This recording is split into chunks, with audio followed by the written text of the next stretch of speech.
চালের গুঁড়ো করেছিলাম, আতপ চাল ভিজিয়ে রেখে গুঁড়ো দিলাম 4 চামচ।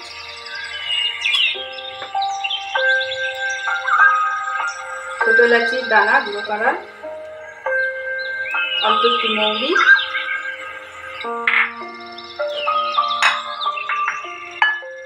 নারকেল কুড়ানো,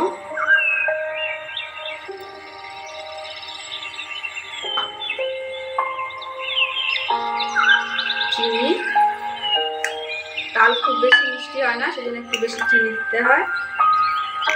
4 চামচ চিনি দিলাম। বন্ধুরা, তাল পাখি আমি কড়াইতে দিয়ে আগুনে অনেকক্ষণ ধরে গাঢ় করে নিয়েছি। এটাকে এর ভিতরে এখন বড়াতে খুব বেশি লাগে না, আমি এটা দিয়ে আরো ক্ষীরও বানাবো।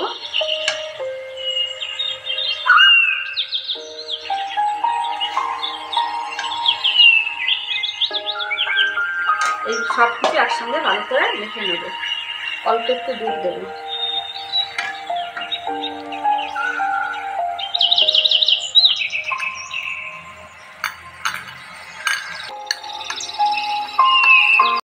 এটা খুব ভালো করে ফেটাতে হবে। যত বেশি করে ফেটানো হবে ততই বড়াগুলো খুব ভালো ফুলে উঠবে এবং নরম ও খাস্তা হবে। আমি এতে আর খাওয়ার সোডা দেবো না, বেশিক্ষণ ফেটাবো তাহলে নরম হয়ে যাবে।